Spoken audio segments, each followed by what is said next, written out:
Bonjour Chloé. Bonjour Eric. On est à Marrakech, là, au stage d'Irène Grosjean. Ouais.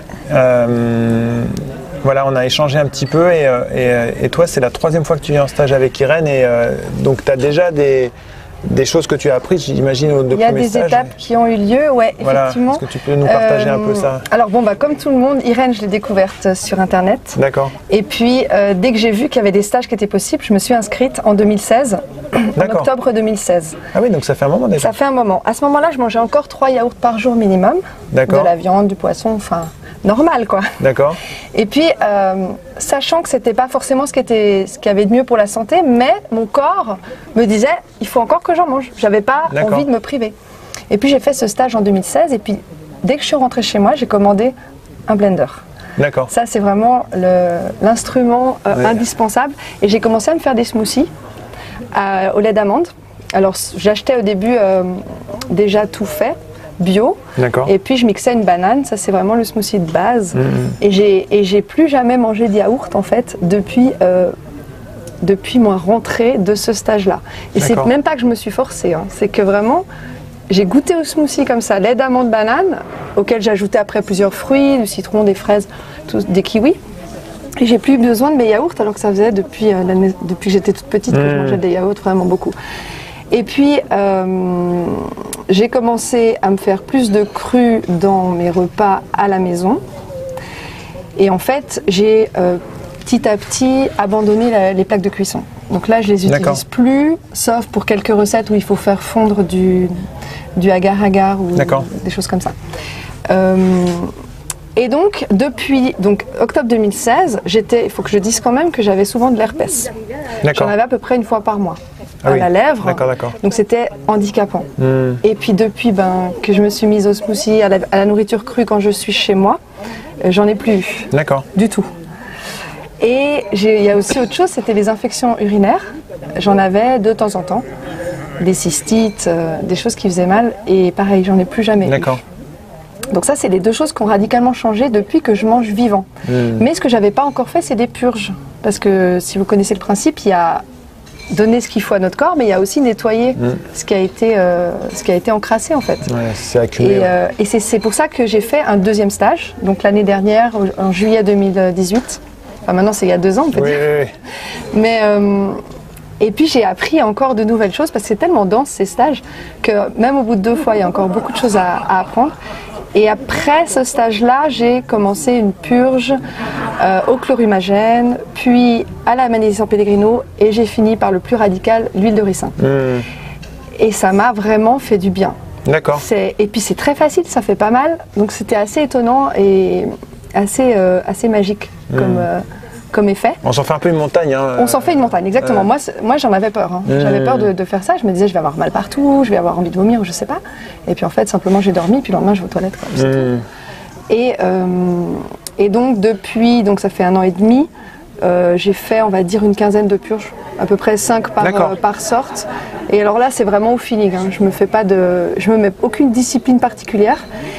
Et par contre, je mange encore du cuit quand je vais au resto ou le soir ou chez des amis. Mais chez moi, j'en ai pas envie et ça ne me nourrit pas. Donc quelque part, le cuit, c'est un peu par gourmandise. D'accord. Mais je sais qu'un repas... Social, mais ouais. Et puis même, c'est un peu comme si on mangeait, pour quelqu'un qui aime les bonbons, qui mangerait un bonbon comme ça. Ça ne le nourrit pas, mais ça peut peut-être lui faire plaisir. Donc, par exemple, avant de sortir chez des amis où je suis pas sûre d'avoir au moins une salade ou quelque chose de vivant, je me fais déjà un smoothie banane citron. Ça c'est un super truc. Comme ça, après je sais que le reste, c'est pour me faire plaisir. Ça, c'est un truc des Boutenko que j'ai appris, la famille Boutenko, là, des Russes qui avaient émigré aux États-Unis. Ils expliquaient que quand ils étaient invités, ils prenaient un truc avant, en fait. C'est ça. Donc le reste, c'est de la garniture, en fait. Et en fait, je me rends compte que sur les cartes au restaurant, il y a souvent des plats de viande dans les plats principaux, et il n'y en a plus aucun qui me donne envie. Enfin, c'est même pas que je me force, c'est que mon œil, je dis, il n'y a rien à manger en fait. Oui, c'est comme moi, quand je vais dans un supermarché, je sais qu'il n'y a qu'un rayon qui m'intéresse, c'est les fruits et légumes. Oui, c'est parein. Les autres rayons, c'est même plus. Tout ce qui est dans des boîtes, dans des plastiques, aucun intérêt. Ça rentre même pas dans ma tête là. Donc, ce qu'il faut dire, je pense, c'est aussi aux gens qui n'ont pas essayé, c'est que c'est pas un effort. C'est que ça se fait progressivement et naturellement. Et comme moi, je déteste les contraintes, ça n'aurait pas pu marcher si je m'étais forcée. Donc, ce que je conseille à mes amis, parce que j'en parle beaucoup, c'est d'essayer de faire un stage. Déjà de regarder une vidéo d'Irène et puis de venir faire un stage. Parce qu'en fait, leur expliquer, ça suffit pas. Alors je leur fais des plats, j'amène des plats là où je vais. Et les gens me disent « Ah, c'est super bon et tout ». Je dis « Bah ouais, c'est cru. Ah bon ?» Il y a même des fromages. Oui, tout à fait. Chez nous, on a ce qui s'appelle la crèmerie végane à Genève. C'est des personnes qui se sont fait soigner, qui se sont fait guérir par Irène Grosjean. La crèmerie végane. La crèmerie végane. Rue de la Ferme, c'est très facile à se rappeler. Ah, rue de la Ferme, à Genève. C'est ça. Donc la fille, elle avait un cancer, et puis le père, il avait une maladie auto-immune. Les deux ont été chez Irène et ont guéri. D'accord. Et ils adoraient le fromage. Et donc qu'est-ce qu'ils ont fait? Ils ont créé une recette de fromage qui ressemble à s'y méprendre au fromage qu'on a avec du lait de vache ou du chèvre. D'accord. Et voilà, c'était la seule chose qui me manquait aussi à moi. Et donc quand je fais des repas canadiens, des buffets canadiens, ou chez des gens, j'amène ces fromages-là, puis je leur dis pas forcément. Ils disent qu'il est bon, puis je dis ouais, c'est pas du lait de vache, c'est pas du lait d'animal. Ah bon? Et voilà, donc c'est... En fait, je pense que c'est par l'expérience aussi qu'on peut convaincre. Et moi, c'est en le goûtant que j'ai été convaincue aussi. Oui, bien sûr. Ouais. Et il y a tellement de choses à faire. Enfin, je sais pas depuis quand. Si, ça fait 15 ans que tu es au... Ah, moi, le cru, ça fait vivant, au cru. Une bonne...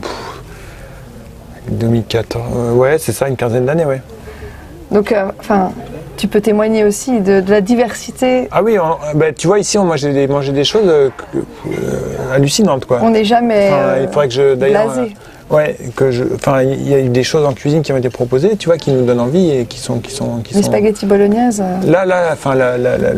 Je sais pas, la sauce des champignons, hallucinant, quoi. Enfin, il y a des trucs, et on en découvre encore, et c'est un monde qui est vraiment vaste. Et, dont on n'a jamais fait le tour, à mon avis. Ouais. Moi, ça fait 3 ans, un peu plus de 3 ans maintenant, et je ne suis pas du tout lassée, au contraire. Ah non, c'est au contraire, il y a une diversité, puis ça oblige à la créativité parce qu'on invente avec des techniques. Les ingrédients qu'on a. Tout à fait, ouais.